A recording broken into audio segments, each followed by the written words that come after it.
बिस्मिल्लाहिर्रहमानिर्रहीम, अस्सलाम वालेकुम। विनस स्पोर्ट्स के साथ आपका मेज़बान शहज़ादा मोइन हाज़िर है और आईसीसी वर्ल्ड कप इंडिया में जारी है और आज एक इम्पॉर्टेंट मैच है श्रीलंका और न्यूजीलैंड के दरमियान जारी है, जहां पर इस मैच के अंदर अगर हम देखें तो श्रीलंका ने 171 रन स्कोर किए हैं। इस मैच में 172 रन का टारगेट दिया न्यूजीलैंड को और 11वां ओवर इस वक्त जारी है और 80 रन स्कोर कर लिए न्यूजीलैंड ने इस मैच में अब तक, और कोई भी खिलाड़ी इस वक्त न्यूजीलैंड का आउट नहीं हुआ।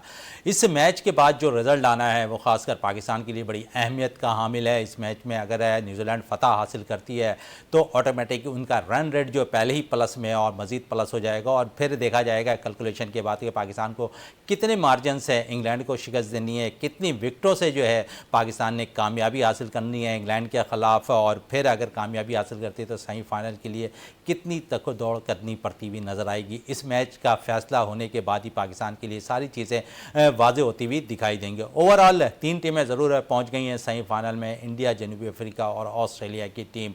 ओवरऑल अब चौथी टीम का इंतखाब होना है, जिसके लिए अफगानिस्तान की टीम है, न्यूजीलैंड की टीम है और पाकिस्तान की टीम इस टूर्नामेंट के लिए तगड़ दौड़ करती नज़र आ रही है सेमीफाइनल की दौड़ में। और जो अब मैच खेला जा रहा है इस वक्त है, ये भी बड़ा अहमियत का हामिल है इस वक्त, और न्यूजीलैंड की पोजीशन इस वक्त बड़ी मुस्तहकम नज़र आ रही है इस मैच के अंदर, क्योंकि 11 ओवर्स के अंदर 80 रन है और कोई खिलाड़ी आउट नहीं हुआ है न्यूजीलैंड को। इसी हवाले से बात करने के लिए और वर्ल्ड कप पे बात करने के लिए हमारे साथ मौजूद है हमारे स्टूडियो में जो है जाफ़र हुसैन साहब, जो स्पोर्ट्स एनालिस्ट हैं। इनसे ही बात कर लेते हैं। जाफ़र साहब, एक वक्त था आज के मैच में न्यूजीलैंड की बैटिंग तहस नहस होती दिखाई, श्रीलंका की बैटिंग तहस नहस होती हुई नज़र आ रही थी, फिर देखा हमने कि बड़ी पार्टनरशिपें लगी और एक अच्छा स्कोर शायद हम कह सकते हैं, लेकिन अच्छा तो नहीं, माकूल स्कोर ज़रूर कह सकते हैं इस मैच के अंदर 171। शहज़ादा बहुत शुक्रिया आपका। सबसे पहले तो आज का योम विलादत जो है योम इकबाल डे के हवाले से मना रहे हैं और सबको मुबारक हो अल्लामा इकबाल डे के, और हमारे चाहने वाले और देखने वाले जितने नाजरीन हैं वो यकीनन महसूस होते हैं, ख़ास तौर पे 6 बजे से लेकर 7 बजे तक। उसका रीज़न ये है कि स्पोर्ट्स पे बात होती है, खेलों की बात होती है और वर्ल्ड कप चल रहा है, तो हर कोई इस वर्ल्ड कप में और ख़ास तौर पे अगर मगर के सिलसिले में जो है ना वो फंसा हुआ है। और अगर मगर का सिलसिला आज से, यानी कि न्यूजीलैंड का आज लास्ट मैच है, तो और इसके बाद जो है ना सिर्फ 4 मैचेस रह गए हैं। पाकिस्तान का मैच 11 तारीख को है और उसके बाद कल अफ़गानिस्तान का मैच है। तो मेरे ख्याल में ये जो 3 टीमें हैं, पाकिस्तान, अफ़गानिस्तान और न्यूजीलैंड की टीम, ये 3 टीमें जो है ना आईसीसी की जो चौथी पोजीशन है उसमें उस रैंक के लिए दावेदार बन रही हैं, और कौन सी टीम आगे निकलेगी, कौन सी टीम जाएगी, ये सारा फैसला होना है रन रेट पे। और आज का मैच जिस तरह चल रहा है, श्रीलंका की जिस तरह की विकेटें थी उड़ी हैं, आज न्यूजीलैंड ने जिस तरह आउट किया है, तो मेरे ख्याल में, और आखिरी देखें 18वें 19वें ओवर में न्यूजीलैंड ने जो है ना श्रीलंका की 8 विकेटें गिरा दी थी और तकरीबन 113 या कुछ स्कोर था, लेकिन उसके बाद एक अच्छी पार्टनरशिप बनी और 47वें ओवर तक जो है ना वो अपना स्कोर 171 तक पहुंचाने में कामयाब रहे। लेकिन देखने की बात यह है कि अगर न्यूजीलैंड की टीम इस मैच को जो है वो 30 या 29 ओवर में पूरा कर लेता है ये हदफ, तो पाकिस्तान को जो है ना वो इंग्लैंड को हराने के लिए कम से कम 240 रन दरकार होंगे, इतने बड़े मार्जिन से हराना पड़ेगा। तो मेरे ख्याल में एक टारगेट नामुमकिन नहीं है लेकिन मुश्किल ज़रूर है, लेकिन इस तरह की मुश्किलात, कई मुश्किलात आती रही हैं पाकिस्तान की राहों में और पाकिस्तान ने जो है ना उसको अबूर किया है बड़ी खुश असलूबी से। जाफर साहब, आज बड़ी पेशन गोई थी कि इस मैच के अंदर फोरकास्ट थी कि बारिश होने के इम्कानात हैं, लेकिन आज सब कुछ है, शायद ऐसा कुछ है, कुदरत के निज़ाम बदलता दिखाई दिया और आज ये कि अब तक जो सूरत हाल है उसमें बारिश नहीं हुई है। लोग दुआएं कर रहे थे कि आज के मैच में बारिश हो ताकि ये मैच कंप्लीट नहीं हो, पाकिस्तान के लिए थोड़ी सी आसानी हो जाए सेमीफाइनल के लिए। देखिए, बात यह है कि पाकिस्तान के लिए तो हमेशा दुआएं की जाती हैं और यकीनन क्योंकि सारे मुसलमान हैं और आपको पता है इस्लामी मुल्क है, तो उसमें जो भी कंडीशन हो, हमारा सिर्फ पाकिस्तान के क्रिकेटर्स के लिए नहीं होती, हॉकी प्लेयर्स भी जब खेल रहे होते हैं उनके लिए भी आवाम उनके लिए दुआएं कर रही होती है। और इस वक्त आपको पता है मेगा इवेंट होता है, मेगा इवेंट में पाकिस्तान की जो पोजीशन जहाँ पे वो आके रुक जाती है, वो सिचुएशन जो बन जाती है अगर मगर वाली कहानी, उस पर तो ऑब्वियसली जो है ना जितनी आवाम है सभी बाहर निकल के, बल्कि मस्जिदों में भी नमाज के दौरान भी दुआएं की जाती हैं कि पाकिस्तान की फतह के लिए। तो ये जो अगर मगर सिलसिला में फंस गई है तो मेरे ख्याल में निकल जाएगी, क्योंकि सिचुएशन ये थी कि बारिश के इम्कानात थे, लेकिन जिस तरीके से जिस रफ्तार से न्यूजीलैंड खेल रहे हैं, अगर बारिश कुछ लम्हे बाद भी होती है तो मेरे ख्याल में ये अपना एवरेज पूरा कर लेंगे।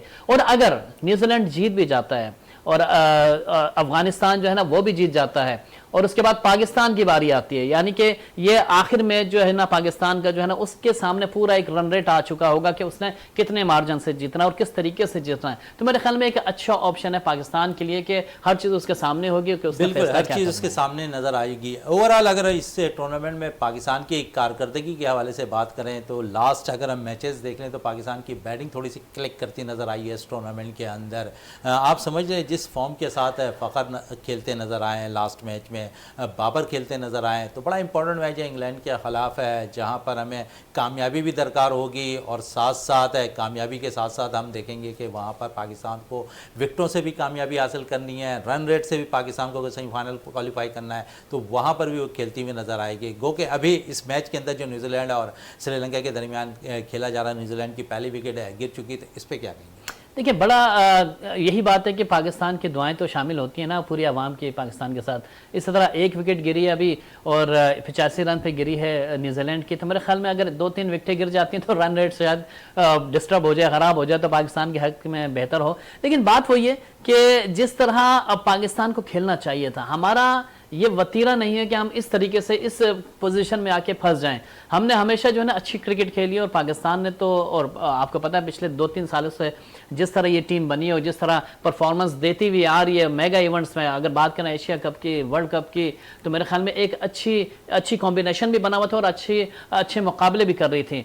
तो अब जो सिचुएशन है अब ये है कि थोड़ा सा जो है ना मैं समझता हूँ कि इस पूरे वर्ल्ड कप में पाकिस्तान टीम ने वो कारकर्दगी नहीं दिखाई जितनी उम्मीदें थी इस टीम से कि ये आउट क्लास कर देगी तमाम टीमों को। जिस तरह इंडिया कर रहा है इस तरह पाकिस्तान से भी बड़ी उम्मीदें थी कि इसी तरह तो इंग्लैंड से भी बहुत सी उम्मीदें थी उनकी आवाम को भी और शायकीन क्रिकेट, क्योंकि जिस तरह की इंग्लैंड की टीम लास्ट दिफाई चैंपियन है इस वर्ल्ड कप की, इस टूर्नामेंट में भी यही जाहिर किया जा रहा था कि वो बड़े अच्छे परफॉर्मेंस करेगी, लेकिन इस वक्त सूरत हाल आपके सामने इंग्लैंड की टीम का। देखिए इंग्लैंड और इंडिया तकरीबन एक ही जैसा मैं समझता हूं कि इंग्लैंड भी जो है ना वो घर के शहर माने जाते हैं, पिछला वर्ल्ड कप जो जीता है उन्होंने अपने घर में जीता है, और इंडिया भी घर के शहर माने जाते हैं। तो मेरे ख्याल में यहाँ पे बात थी पाकिस्तान की, और पाकिस्तान की जो बात होती है वो उसमें यह है कि ये जो मैच मेरे ख्याल में जो कंडीशंस होती हैं, खासतौर पे इंडिया के कंडीशन हो गए या आपकी श्रीलंका की कंडीशन हो गए, बरसगीर की कंडीशंस हो गए विकेटों की, तो ये पाकिस्तान को मैच करती हैं। जब पाकिस्तान खेलता है तो इन कंडीशन से वाकिफ होता है, तो इसलिए उम्मीद की जा रही थी कि पाकिस्तान एक अच्छी परफॉर्मेंस दिखा के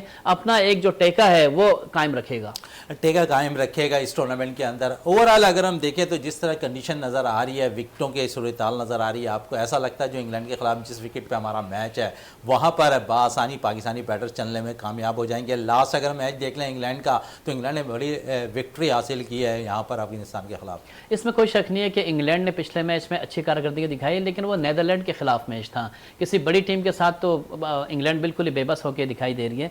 लेकिन यहाँ पे देखना पड़ेगा कोलकाता की जो विकेट है, खास तौर पे वहाँ की आवाम जो है, वहाँ के लोग जो हैं पाकिस्तानियों के बड़े फैन हैं, देखना चाहते हैं पाकिस्तान की परफॉर्मेंस।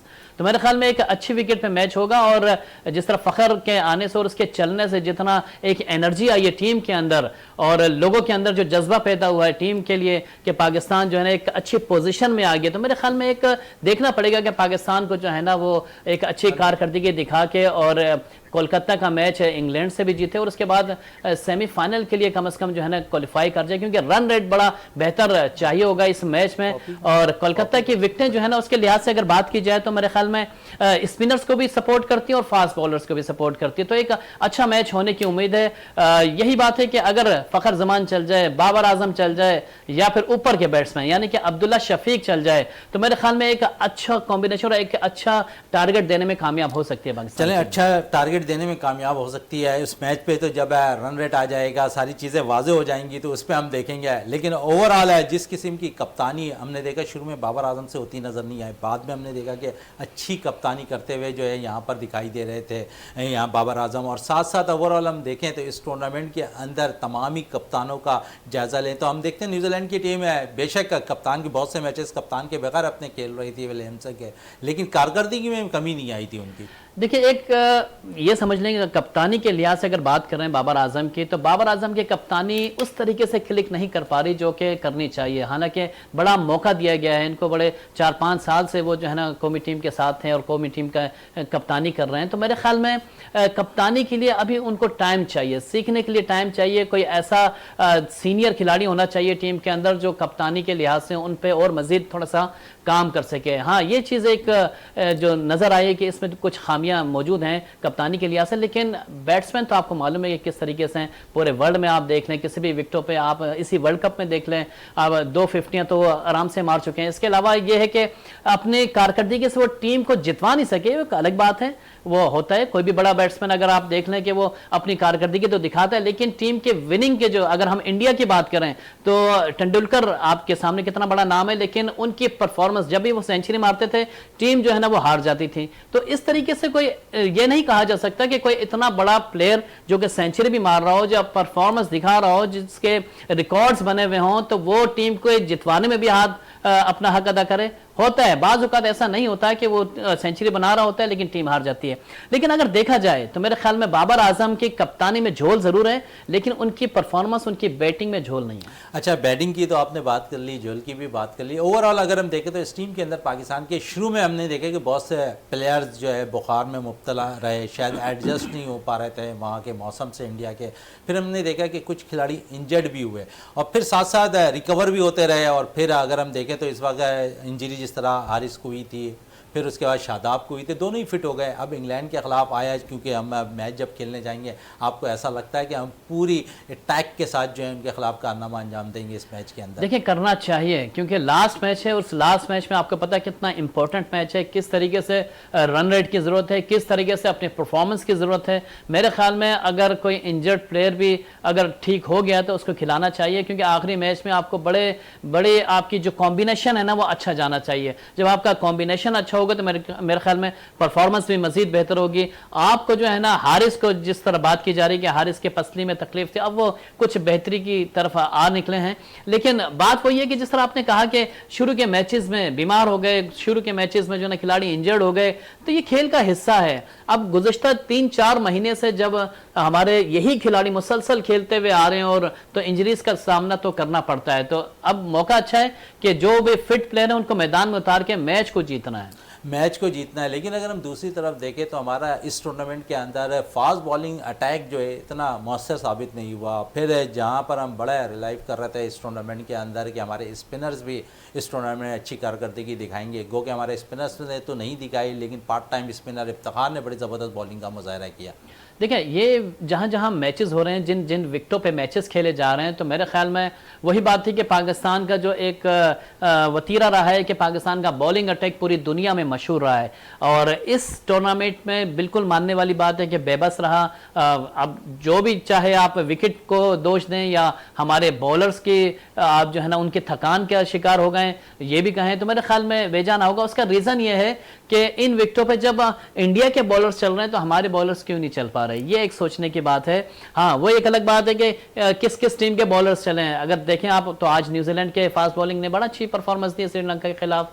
आपके साउथ अफ्रीका के बॉलर्स, फास्ट बॉलिंग की बात हो रही है इस टाइम, तो आपके साउथ अफ्रीका के बॉलर्स वो बड़ी अच्छी परफॉर्मेंस दे रहे हैं। पाकिस्तान का जो है ना वो किसी एक मैच में शाहिद आफरीदी ने, शाहिनशाह आफरीदी ने जो है ना 5 विकेटें ली। इसके अलावा हारिस रऊफ, देखें दोनों ने रन्स बहुत ज्यादा दिए, हमारे बॉलर्स बेसिकली रन्स ज्यादा दे रहे हैं। इस वजह से ये जो मुश्किलात खड़ी हो रही हैं वो आपके सामने है। मुश्किलात खड़ी हो रही है वो हमारे सामने नज़र आ रही है। लेकिन ओवरऑल हम थोड़ा सा मुश्किलात की बात कर रहे हैं तो हमारे जो ओपनर्स हैं वो भी नहीं चल पा रहे हैं। अगर हम देखें, हमने ट्राई ज़रूर किया, इमामुल हक के साथ अब्दुल्ला शफीक नज़र आ रहे थे ओपन करते हुए, फिर इमाम थोड़ा सा हम देख रहे हैं कि परफॉर्मेंस नहीं हुई, तो फिर हमने दोबारा फ़खर को चांस दिया और फ़खर ने फिर जिस किस्म की इनिंग खेली वापस टीम में आने के बाद है आपके सामने है, सेंचुरी भी स्कोर की, फिर 81 रन की इनिंग भी उन्होंने खेली। तो इमाम और फ़खर को किस तरह आप देख रहे हैं इस सीरीज़ के, इस टूर्नामेंट के अंदर? देखें फ़खर के तो क्लास ही अलग हैं, दोनों का अगर मुवाजना किया जाए तो दोनों के बैटिंग स्टाइल अलग है, खेलने का स्टाइल आगे है, अलग है। फ़खर जो है ना वो अटैकिंग बैट्समैन है, आपको मालूम है कि वनडे के भी बड़े आउट क्लास बैट्समैन हैं, T20 के भी आउट क्लास, उनका अंदाज ही एक ही तरह का है, बस उनको जो है ना उन्होंने एग्रेशन से अपनी बैटिंग परफॉर्मेंस देनी है। अगर आप इमाम की बात करें तो वो थोड़ा सा संभल कर खेलते हैं, वो इब्तिदा में जो है ना वो थोड़ा सा रुकते हैं, हालांकि उस इब्तिदा के ओवर में जो 10 ओवर्स होते हैं पावर प्ले के, वो उसी में रन्स चाहिए होते हैं, तो उसमें जो है ना वो थोड़ा सा रुक कर खेलते हैं, इस वजह से पाकिस्तान थोड़ा सा फंस जाता है। लेकिन आप ये देख लें कि अगर दोनों की बात की जाए तो मेरे ख्याल में हेड टू हेड आपका जो है ना फ़खर जमान आउटस्टैंडिंग प्लेयर है, उनकी परफॉर्मेंस आपके सामने, और जब भी वो किसी मैच में चले हैं तो पाकिस्तान ने फतह हासिल की, ये तो रिकॉर्ड। चलें, ये तो फतह पाकिस्तान पे बात कर रहे हैं, इस मैच पे थोड़े से वापस आ जाते हैं। फिर 83 पे दूसरी विकेट भी हासिल कर ली है अब यहाँ पर, तो आप क्योंकि अब लम्हा ब लम्हा थोड़ी सी सूरत चेंज होती हुई नज़र आ रही है, गो के अभी मैच बहुत बाकी है। बिल्कुल, ये अच्छी बात है कि विकटें गिर रही हैं, विकटें गिरेंगे तो पाकिस्तान के हक में बेहतर होगा, रन रेट में थोड़ा सा बेहतरी आ जाएगी, पाकिस्तान को पता चल जाएगा किस तरीके से उनको खेलना है, किस तरीके से मैच जीतना है। तो मेरे ख्याल में न्यूजीलैंड ने आज बॉलिंग बहुत अच्छी की है। अगर आप बात करें ट्रेंट बोल्ट की फास्ट बॉलिंग की, जिसको आप इससे पहले आपने सवाल किया, ट्रेंट बोल्ट ने 3 विकटें ली, लेकिन ये था कि उनकी बॉलिंग की लाइन बड़ी अच्छी थी। वो एक अलग बात है कि आप टिम साउथी को देख लें, इसके अलावा आप सेनेटर को देख लें, सेटनर को, आप उसकी बॉलिंग देख लें, आप स्पिनर्स हों या फास्ट बॉलर, दोनों इस विकेट पे जो है ना बड़ी अच्छी परफॉर्मेंस दे रहे हैं। हालांकि ये वही ग्राउंड है जहाँ पे बेंगलुरु, जहाँ पे पाकिस्तान ने इससे पहले अपना मैच खेला है। तो मेरे ख्याल में इन विकेटों पे जब न्यूजीलैंड के बॉलर्स घुमा रहे हैं, न्यूजीलैंड के बॉलर्स जो है ना अच्छी परफॉर्मेंस दिखा रहे हैं, तो पाकिस्तान के बॉलर्स को क्या हो गया था, इतने ज़्यादा रन्स कैसे दे दिए थे, ये चीज़ें जो है ना बड़े एक देखने तलब। आपसे कुछ देर कबल मैंने आपसे फास्ट बॉलिंग के शोबे पे बात की थी, और ओवरऑल अगर हम देख लें तो इस टूर्नामेंट के अंदर जहाँ पर हमने स्पिनर्स का भी जिक्र किया कि हमारे स्पिनर्स नहीं चल पा रहे, पार्ट टाइम तौर पर इफ्तिखार को हम यूज़ करते हैं, अच्छी बॉलिंग कर रहे हैं इस टूर्नामेंट के अंदर। सलमान अली आगा भी पिछले मैचेस में शामिल हो गए हैं। आप समझते हैं कि एक एडवांटेज पाकिस्तान को यहाँ पर सलमान अली आगा से भी हासिल होता दिखाई देगा, क्योंकि इफ्तिखार अच्छी बॉल करते हैं तो सलमान भी हम देखते हैं बड़ी अच्छी बॉलिंग का मुजाहरा करते हुए नजर आए वनडे में। देखें, सलमान अली आगा को मुझे अंदाज़ा नहीं था कि उसको मैच नहीं खिलाए जाएंगे। देखें, अगर वो इंजरी थी तो एक अलग बात है, लेकिन सलमान अली आगा ने तो न्यूजीलैंड के ख़िलाफ़, ऑस्ट्रेलिया के ख़िलाफ़ अपने विकेटों पाकिस्तान पे बड़ी अच्छी परफॉर्मेंस दी है। इवन ये कि बैट्समैन हैं आपके जो है ना ऑलराउंडर, बॉलिंग करते हैं, और उनकी कारकर्दगी ने तो पाकिस्तान टीम को कई मैचेस जितवाएँ। लेकिन मुझे समझ में नहीं आ रहा था कि उनको खिला क्यों नहीं रहे। देखें, अगर आपका कोई बंदा क्लिक नहीं कर रहा, कोई खिलाड़ी सऊद शकील अगर क्लिक नहीं कर रहा है या इफ्तिखार अगर क्लिक नहीं कर पा रहे, तो आपको खिलाना चाहिए था। वो मौका आपने ज़ाया कर दिया। अब आखिरी 2 मैचेस में आप उनको, यानी कि पिछले मैच में आपने उनको मौका दिया, मालूम नहीं इंग्लैंड के खिलाफ खिलाते नहीं खिलाते, लेकिन यह है कि उनको अगर तसलसल के साथ खिलाते तो मेरे ख्याल में 2-3 सेंचुरियाँ तो वो लगा देते हैं किसी भी पोजीशन। अच्छा, चलें, तसलसल की आपने बात की तो हमने सऊद शकील पे बड़ा इन्हिसार किया। गो के पहले मैच में बड़ी ज़बरदस्त बैटिंग का मुजाहरा किया, लेकिन जो उम्मीदें थी उनसे कि लंबी इनिंग खेलने वाली, कि उससे नंबर पर आकर वो लंबी इनिंग खेलेंगे, उन्होंने थोड़ा सा मायूस किया आवाम को। हाँ, कह सकते हैं, क्योंकि मायूसी तो खैर पूरी टीम ने दिखाई थी, लेकिन एक खिलाड़ी को ब्लेम देना बेहतर नहीं होगा। उसका रीज़न ये है कि आपका जो है ना सऊद शकील को 1-2 इनिंग्स उन्होंने अच्छी खेली, लेकिन इसके अलावा जितने मैचेस है, जितना मौका मिला, हाँ, उस तरह से कारकर्दगी नहीं दिखा पाए जो दिखानी चाहिए थी। उन पे था एक भरोसा किया जा रहा था कि इस पोजीशन में आके सऊद शकील बड़ा अच्छा खेलते हैं और आगे आप जो है ना एक इनिंग्स लेके चलेंगे, तो वो चीज़ नहीं आई। इवन दो कि इफ्तिखार अहमद भी वो चीज़ नज़र नहीं आई। इफ्तिखार अहमद की अगर बात कर लें, क्योंकि उस पोजीशन पे आगे पीछे वही दोनों होते हैं, तो उनकी भी कारकर्दगी में वो चीज़ दिखाई नहीं दी जो कि उम्मीद की जा रही थी कि इफ्तिखार अहमद जो है ना वो भी कुछ ना कुछ करके दिखाएंगे। तो मेरे ख्याल में ओवरऑल अगर पूरा जायज़ा लिया जाए इन 8 मैचेस का, तो मेरे ख्याल में इन 8 मैचेस में पाकिस्तान ने अगर कोई मैचेस जीते हैं तो वो इब्तिदा के वो श्रीलंका वाला मैच आउटस्टैंडिंग जीता था। साउथ अफ्रीका वाला मैच जो खेला है वो बहुत अच्छा खेला, बहुत आउटस्टैंडिंग परफॉर्मेंस दी। उस तरह का मैच, इतना करीब करीब मैच बहुत ही कम इस टूर्नामेंट में देखने को मिले हैं। तो मेरे ख्याल में इन 2 मैचेस के अलावा पाकिस्तान ने दीगर जितने मैचेस खेले हैं, 6 मैचेस, उनमें कोई इतनी अच्छी कारकर्दगी थी नहीं पाकिस्तान की। चले, पाकिस्तान की कारकर्दगी नहीं थी, लेकिन बहुत से ब्लेम्स है इंजमामुल हक, जिनका कल इस्तीफ़ा पाकिस्तान क्रिकेट बोर्ड ने तस्लीम कर लिया। क्या कहेंगे इस हवाले से आप? इंजमाम का देखें, जो मामला था वो आपको मालूम है कि क्या सिलसिला चल रहा था, और पाकिस्तान क्रिकेट बोर्ड ने इस इशू को उठाया और इसको जो है ना अब रिजॉल्व भी जो है ना इनको ही करना है और किस तरीके से करना है।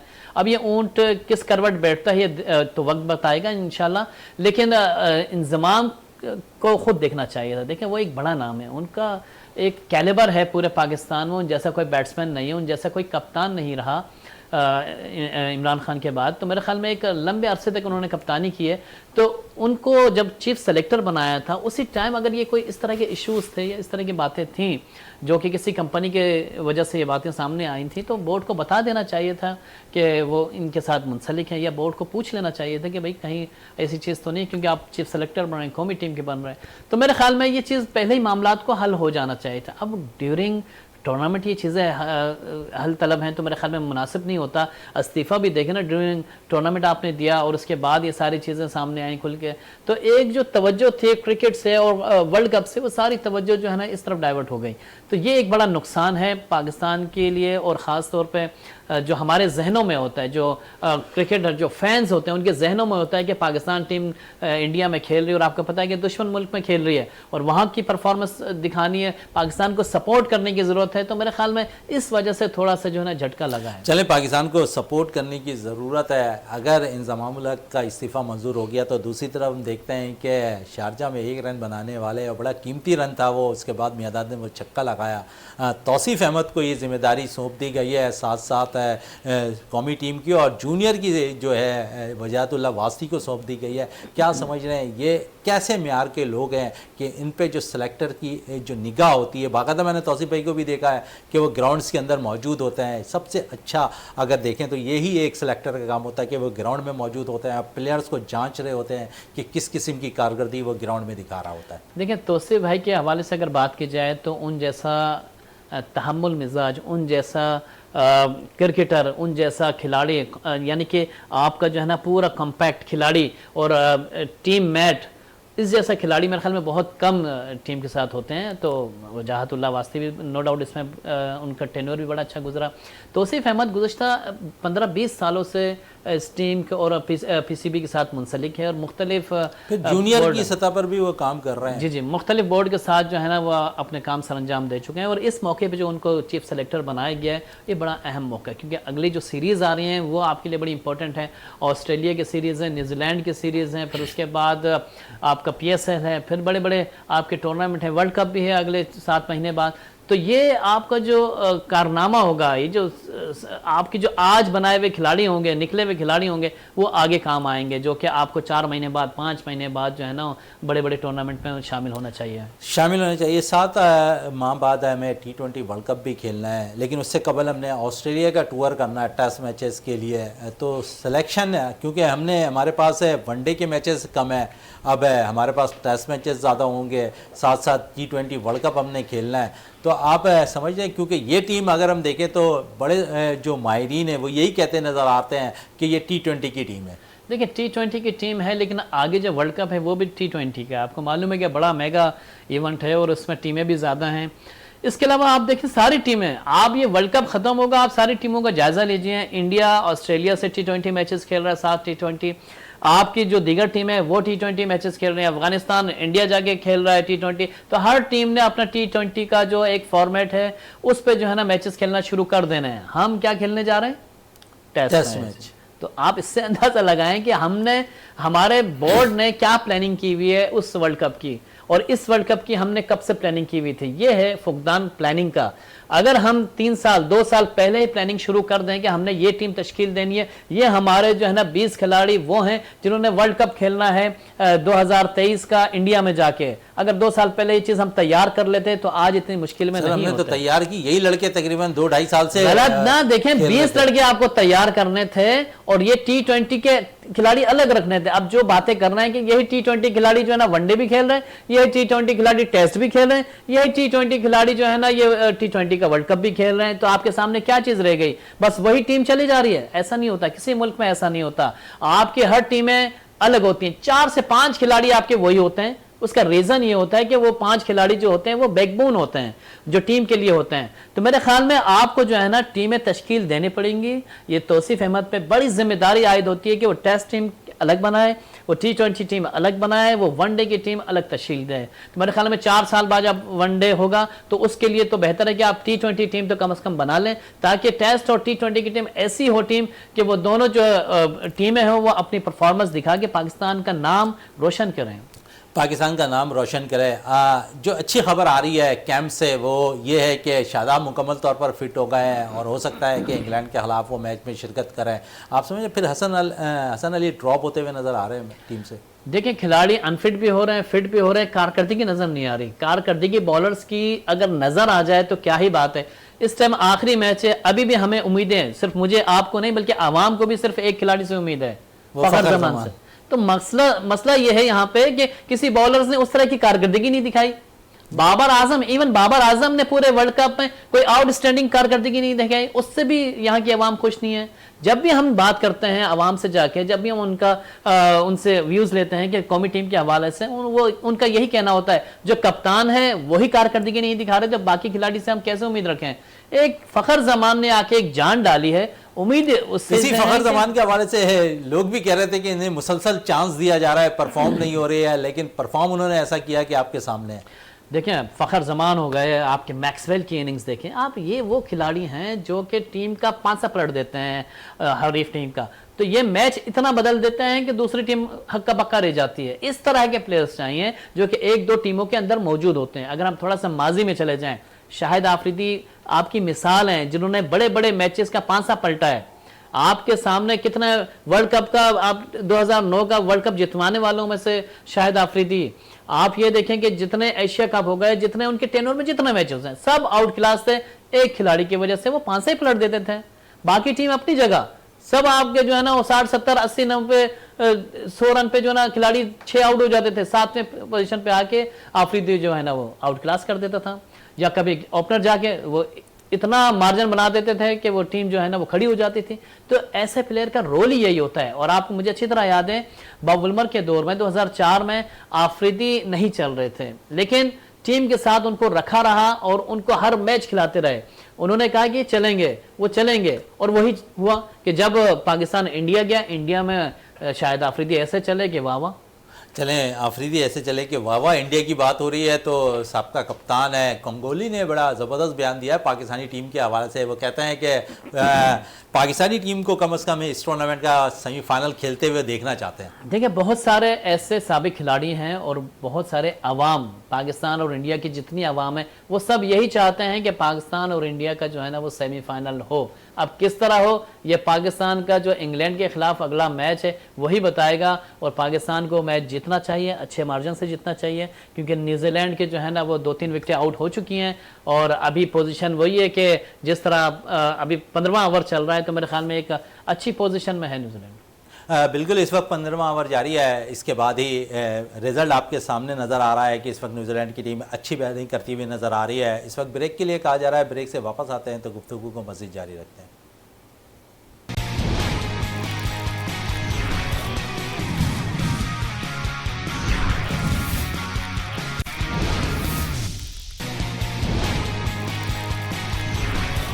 बिल्कुल, वक्फे से कबल हम इस मैच के हवाले से बात कर रहे थे जो इस वक्त जारी है न्यूजीलैंड का, और जहां पर न्यूजीलैंड को श्रीलंका के खिलाफ 172 रन का टारगेट चेस करना है। ओवरऑल अब तक अगर हम देखें तो न्यूजीलैंड का इस मैच में पल्ला भारी दिखाई दे रहा है। 109 रन बना लिए हैं न्यूजीलैंड ने इस मैच में, और उनके 2 खिलाड़ी आउट हुए हैं।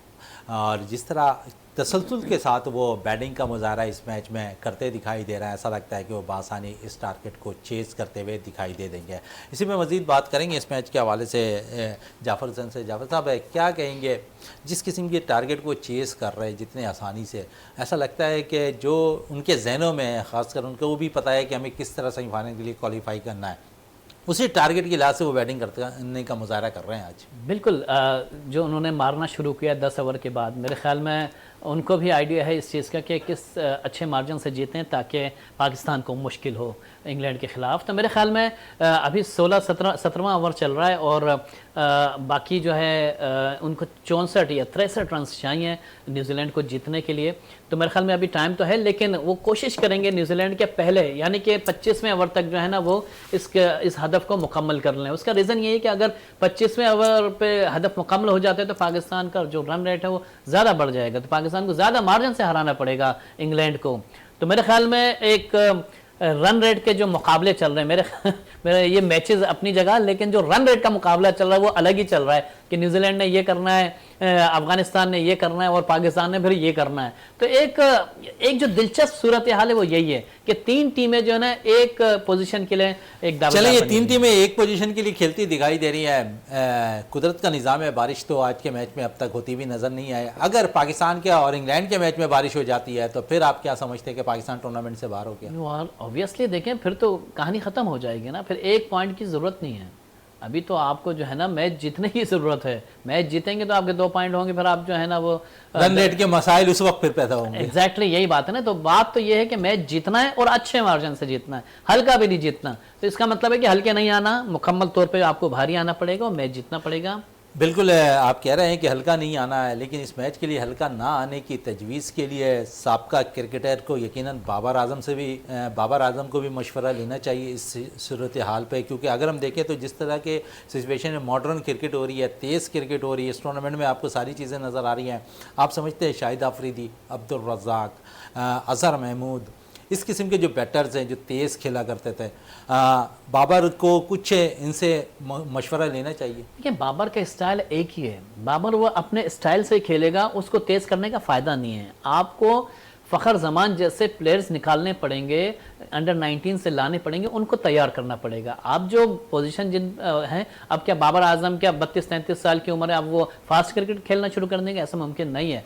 जो चीज़ें उनके बल्ले पे, जो विकेट अच्छी होगी वहाँ पे वो तेज़ भी खेल जाएंगे। लेकिन आपको अगर नए खिलाड़ी इस तरीके से बनाने हैं तो फिर दूसरे बनाने पड़ेंगे। आप बने बनाए खिलाड़ियों को चेंज नहीं कर सकते।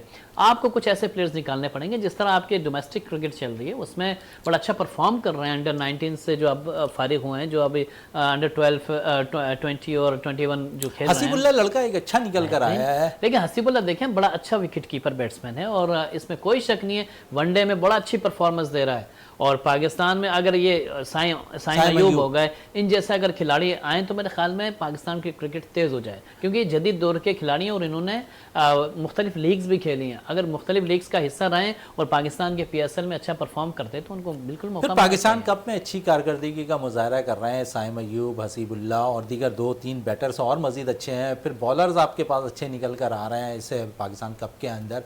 आप समझ रहे हैं कि इनको भी अब ग्रूम करना चाहिए, इनको भी इनकी सलाहियतों से यकीनन जब ये अच्छे प्लेयर्स हैं तो इन्हें हाई परफॉर्मेंस सेंटर में मुंतकिल करना चाहिए। देखिए यहाँ बात आ जाती है कि आपके जो हाई परफॉर्मेंस सेंटर में आपका डायरेक्टर कौन लगा हुआ है, कोच कौन लगा हुआ है। अब आप इंडिया की बात करेंगे तो वहाँ पे मिग्रा लगे हुए हैं डायरेक्टर, जो MRF के नाम से जो उनकी कोचिंग एकेडमी है उसको चला रहे हैं। वहीं से ये खिलाड़ी निकल कर सामने आ रहे हैं ना। बहुत सारे ऐसे बॉलर्स, बहुत सारे नए टैलेंट जो खिलाड़ी हैं बेसिकली, जो IPL के लिए दस्तियाब हो रहे हैं, जो मुख्तलिफ लीग में खेल रहे हैं, जो कि आपकी अपनी टीम में अभी शामिल हैं, सिराज वगैरह, तो ये सारे उनसे ही निकले हुए हैं ना। आप देख लें बॉलिंग लाइन उनकी कैसी चल रही है, आउट क्लास चल रही है। हम इस चीज़ पे जोर ही नहीं दे रहे। हम लाके किसी फॉरेन कोच को लाके अपने सर पे बिठा लेते हैं, मेन टीम का कोच बना लेते हैं और उसके बाद ये उम्मीद रखते हैं कि हमारी टीम जो है ना बहुत अच्छा परफॉर्म करेगी। आप इस चीज़ को थोड़ा सा नजरसानी की जरूरत है। ग्रास रूट लेवल पे आप चाह रहे हैं कि यहाँ से काम होता हुआ। जो कि एक टीम को बनाए, जो कि आपकी अंडर 19 टीम को बनाए। अब देखिए राहुल द्रविड़, हम मिसाल इंडिया की इसलिए दे रहे हैं वो टीम अब बहुत आउट क्लास, आप नंबर 1 पे पहुंच चुकी है उनकी टीम, तब हम इसकी मिसाल दे रहे हैं। हम ऐसी मिसाल नहीं दे रहे। लोग तो तनकीद कर रहे हैं बहुत सी चीज़ें। हमने देखा साबका क्रिकेटर भी हसन रजा भी एक तनकीद करता नजर आए। वो कहते हैं कि वहाँ पर कुछ बॉल में गड़बड़ है, जहाँ पर उनके बॉलर्स अच्छी बॉल करते हुए नजर आ रहे हैं। शामी ने बड़ा अच्छा जवाब दिया, उनकी परफॉर्मेंस पर तनकीद ना की जाए, क्योंकि इस वक्त अगर हम देखें कि उनके तमाम ही बॉलर्स परफॉर्म करते हुए नजर आ रहे हैं इस टूर्नामेंट में। देखिए बॉलर्स के अगर ये तनकीद की जा रही है कि बॉल ही ऐसे ये अलग से आ रही है या ICC उनको अलग से बॉल बना के दे रही है, तो ये मज़ाक़ खेज़ बात है। आपकी वो विकेटें हैं जहाँ पे IPL खेले जाते हैं, आपके ये सारे बॉलर्स IPL में शामिल रहते हैं। ये कोई दूसरी लीग नहीं खेलते दुनिया की, ये सिर्फ IPL लीग खेलते हैं और कौमी टीम में रहते हैं या फिर अपनी रणजी ट्रॉफी वगैरह जो मुख्तलिफ ट्रॉफीज़ होती हैं वो खेलते हैं। यानी कि वो इंडिया से बाहर की क्रिकेट ही नहीं खेलते। तो आप क्यों ना खेलेंगे फिर अपने होम ग्राउंड पर, वो अपनी परफॉर्मेंस देंगे। उनको मालूम है कि पिच कहाँ करनी है बॉल, उनको मालूम है कि टर्न कहाँ करनी है बॉल, उनको लाइन और लेंथ का मालूम है। आप किसी भी बॉलर को देख लें, आप इंडियन बॉलर्स को, वो अपनी लाइन से हट ही नहीं रहा। या तो बैट्समैन गलती करेगा या फिर बैट्समैन जो है ना वो पाँव पे खा लेगा। यही चीज़ नजर आ रही है। आप इससे अंदाजा लगाने की उनकी क्रिकेट किस तरीके से चल रही है। हमें देखना है कि हमने अपनी क्रिकेट किस तरीके से चलानी है। हमारे कोचिंग स्टाफ में हमारे जो हाई परफॉर्मेंस सेंटर है उसमें किस तरीके से डायरेक्टर को लाना है, कौन कोचिंग करेगा, कौन सिखाएगा नए बच्चों को। हमें कौमी टीम का कोच नहीं चाहिए, हमें चाहिए अंडर 19 टीम का। हमें ए टीम बनानी है, तब जाके हम आगे बढ़ सकेंगे, आगे बढ़ सकेंगे। आपने जिक्र किया मैगरा का, जिस किस्म के वो बॉलर्स है शायद है उसी किस्म के बॉलर्स वो निकाल कर इंडिया को प्रोवाइड कर रहे हैं। उसकी मिसाल आपके सामने है। जो मैगरा भी तकरीबन 130-135 की लगभग बॉल किया करते थे इस स्पीड से, और यही कुछ है आप सराज के अंदर देखते हैं, बुमराह के अंदर देखते हैं, शामी के अंदर देखते हैं। शामी फिर भी तो दोनों से थोड़े से तेज़ हैं, लेकिन जिस किस्म की परफॉर्मेंस उनकी नज़र आ रही है, आप समझते हैं कि इन्होंने खासकर इन स्विंग आउट स्विंग पे बड़ी तवज्जो दी है। देखिए मिगरा की एक लाइन थी, एक बड़ा नाम था, ऑस्ट्रेलिया को काफ़ी मैचेस जितवाए उन्होंने और पाकिस्तान के खिलाफ और तमाम ही टीमों के खिलाफ आउटस्टैंडिंग कारकर्दगी दिखाई है। मिगरा एक बड़ा नाम, उनकी बॉलिंग, उनका हाइट, उनका अंदाज एक अलग ही था। उस जैसा अंदाज, उस जैसा रिदम किसी बॉलर में नहीं था। हाँ, हमारे पाकिस्तान में एक आसिफ के साथ एक बड़ी अच्छी रिदम थी, बड़ी अच्छी बॉलिंग, उनको हम कहते थे कि ये पाकिस्तानी मिगरा है, जो कि खैर वो उनका जो मामला हुआ वो एक अलग बात है। लेकिन पाकिस्तान में भी मिगरा जैसे बहुत सारे बॉलर आए हैं। अब्बास बहुत अच्छा है, इसमें कोई शक नहीं, हमारे बॉलर बहुत अच्छे हैं, एहसानुल्लाह बड़ा ज़बरदस्त आया, लेकिन सब अच्छे हैं। हम खराब कैसे कर रहे हैं? हम खराब ऐसे ही कर रहे हैं। आप देख लें हसनैन कहाँ है आज? आप थोड़ी सी इंजरी हुई, आपका जो है ना कोई बताने वाला नहीं, कोई सिखाने वाला नहीं, कोई समझाने वाला नहीं, तो उसकी क्या हालत हो गई आप देख लें टीम से बाहर। आपका नसीम शाह इंजरी के बाद बाहर। भाई इतना बर्डन क्यों डाला? आप सिखाते, आप बताते तो आप तरीके से खिला रहे होते। वो तरीक़ाकार बनाने वाला, तरीका समझाने वाला कोई ऐसा है ही नहीं। आपके कोच अभी आते हैं और उसके बाद दूसरा चेंज हो जाते हैं, बोर्ड आता है फिर चेंज हो जाता है। ये मसाइल जब तक दूर नहीं होंगे हमारी क्रिकेट अपने पांव पे खड़ी नहीं हो सकती। चलें, एक अच्छी चीज़ और हो गई है कि तीसरी विकेट का नुकसान न्यूजीलैंड को उठाना पड़ा है। विलियमसन जो आउट हो गए हैं, अब 130 रन पे अब 3 खिलाड़ी आउट हो गए हैं। आप भी दुआ कर रहे हैं, हम भी दुआ कर रहे हैं कि विकेटें ज़्यादा गिर जाएं, पाकिस्तान के मसाइल थोड़ा से कम होते हुए नजर आए आपको मैचेस के दौरान।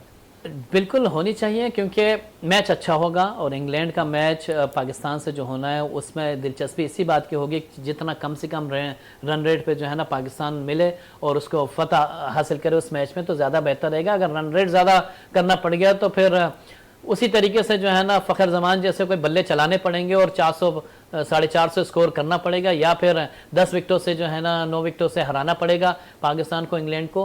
तो मेरे ख्याल में बहुत सारी चीज़ें देखनी पड़ेंगी।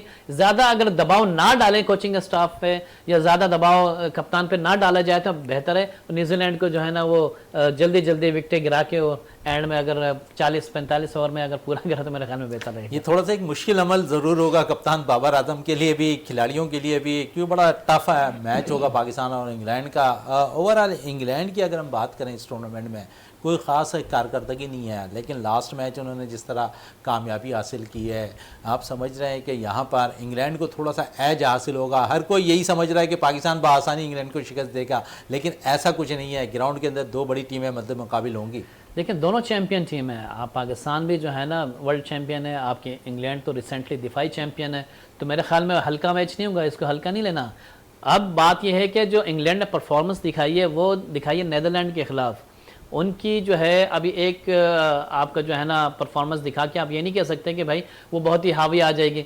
बात ये कंडीशन भी होगी वहाँ पे पाकिस्तान ने, क्योंकि एक अच्छी पोजीशन में पाकिस्तान है, और पोजीशन मींस ये है कि पाकिस्तान के जो रन रेट है वो सेकंड है न्यूजीलैंड के बाद, थर्ड फिर आपका अफगानिस्तान का है। तो अभी कल का जो मैच होना है अफगानिस्तान का वो भी देखना पड़ेगा पाकिस्तान को। तो जिम्मेदारियां तो बहुत है पाकिस्तान के कंधों पे कि किस तरीके से जो है ना दूसरी टीमों को देखकर उनके रन रेट को देख के फिर हमने फैसला करना है। तो मेरे ख्याल में फोकस यही होना चाहिए कि एक अच्छे मार्जिन से इंग्लैंड को हराएं और अच्छी टीम तश्कील दे के मैदान में उतारें। चलें, अच्छी टीम तश्कील लेके मैदान में उतारा है, लेकिन उस मैच में आप समझ रहे हैं जहाँ पर सब चीज़ें पाकिस्तान के कंट्रोल में मौजूद होंगी कि हमें फला ओवर में रन कंप्लीट करना है, इतनी विकेटों से कामयाबी हासिल करनी है, उस मैच में सबसे इंपॉर्टेंट रोल फिर वही टॉस का आता हुआ दिखाई देगा। बिल्कुल ऐसा ही है, टॉस बड़े अहमियत का हामिल होगा इस मैच में। और मेरे ख्याल में वहाँ की जो विकटें और वहाँ के लोग जो सपोर्ट करते हैं वो पाकिस्तान को करते हैं। इस मैच में आपको जो है ना क्राउड जो है ना वो आपको सपोर्टिंग मिलेगा, जो कि पाकिस्तान को सपोर्ट कर रहा होगा, क्योंकि मुझे अच्छी तरह याद है कि मैं माजी में जा चुका हूँ उस ग्राउंड पे, उस मैदान पे सीरीज़ कवर करने, तो मुझे आइडिया है कि वहाँ के लोग बड़े हमदर्द और पाकिस्तान अवाम के बड़े चाहने वाले हैं। तो वहाँ के, और ख़ास तौर पे जहाँ पे ये मैच हो रहा है, जिस ग्राउंड में ये स्टेडियम बना हुआ है, ये इसके चारों इतराफ़ में जो है ना वो अक्सर तादाद जो है ना वो वहाँ पे मुसलमानों की है और बहुत सारे मुसलमान वहाँ पे रहते हैं, और इसमें जो है ना वो गुर्बत ज़्यादा है उस इलाके में, लेकिन ये है कि लोगों की जो है ना वो सपोर्ट जो है ना वो पाकिस्तान को मिलती हुई दिखाई देगी। लेकिन टॉस वही बात है कि अहमियत का हामिल होगा, मैच बड़ा इंपॉर्टेंट होगा, जितना अच्छे रन रेट से पाकिस्तान जीतेगा पाकिस्तान का नाम रोशन होगा। बिल्कुल, जाफर साहब हमारे साथ मौजूद थे, कह रहे हैं कि यहाँ पर टॉस बड़ा इंपॉर्टेंट रोल अदा करेगा पाकिस्तान और इंग्लैंड के मैच में, और साथ साथ पाकिस्तान के पास सारी कैलकुलेशन मौजूद होगी, कितनी विकेटों से पाकिस्तान ने कामयाबी हासिल करनी है, कितने ओवर्स में पाकिस्तान ने टारगेट को चेस करना है, तो सेमीफाइनल किस तरह पहुँचेगी पाकिस्तानी टीम, ये सारा कुछ 11 तारीख को मैच में पाकिस्तान और इंग्लैंड के जब मैच होंगे तो उस वक्त सामने आती हुई दिखाई देगी। हमारी भी दुआ है कि पाकिस्तान जो है इंग्लैंड के खिलाफ कामयाबी हासिल करे और जो टारगेट सेमीफाइनल के लिए दिया जाए उसको अबूर करे और सेमीफाइनल खेलने का एजाज़ एक दफ़ा फिर पाकिस्तानी टीम हासिल करती हुई दिखाई दे। बहुत बहुत शुक्रिया जाफर हुसैन साहब, आपका प्रोग्राम का अख्ताम करते हैं इस दुआ के साथ कि पाकिस्तान में खेल और खिलाड़ी तरक्की करते रहें और पाकिस्तान का सबसे लाली परचम दुनिया भर में रोशन रहे। इसी के साथ अपने मेज़बान शहजादा मोइन को इजाज़त दें। पाकिस्तान जिंदाबाद।